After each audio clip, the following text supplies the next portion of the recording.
Hello, it's Saturday, June 6th. So what I'd like to do today is lower that tank an inch. And what we got right now is I cleaned up the edges and we've got some red primer on it, and it looks like it's done its job because it's been a month since I've been out here and it doesn't look like it's rusting at all, thank goodness. But anyway, if we could lower this down an inch, we're gonna be happy, and we could start to put the door on. The weather looks halfway mediocre. I don't know, I've been holding off on painting. So, you know what just occurred to me? I was looking for more of this stuff laying around so I could put another layer of it, but all I gotta do is turn this thing sideways. This is 2 inches by 1 inch. And then that'll give me my extra inch I need. Shazam. Sometimes it's good to sleep on things, right? Alright, what do we got on this side? I might be able to do the same on this side too. Oops, sorry. I don't know if those are 2 inches one way, but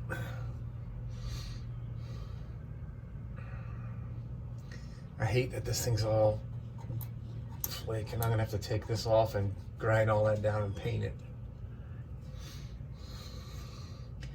And when we lower that, then we can work on getting these things connected.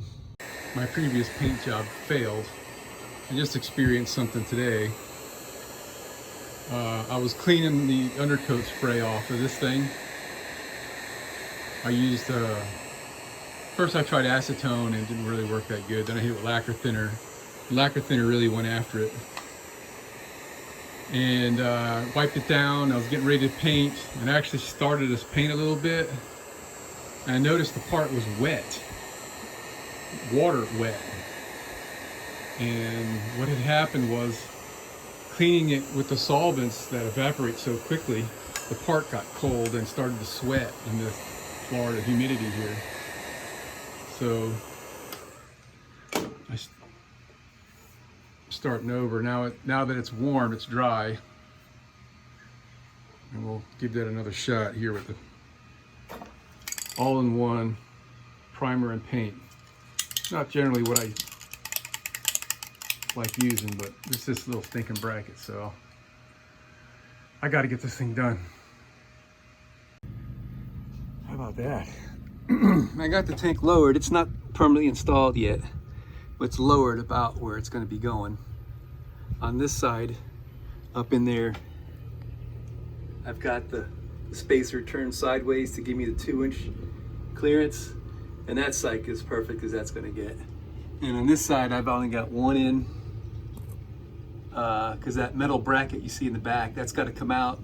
The metal bracket that's on this side is over there hanging up with the paint drying, which it's dry now, but I'm ready to change out the painted one for the unpainted one.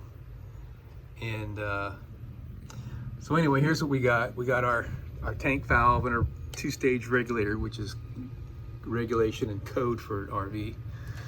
It's just in there hand tight right now.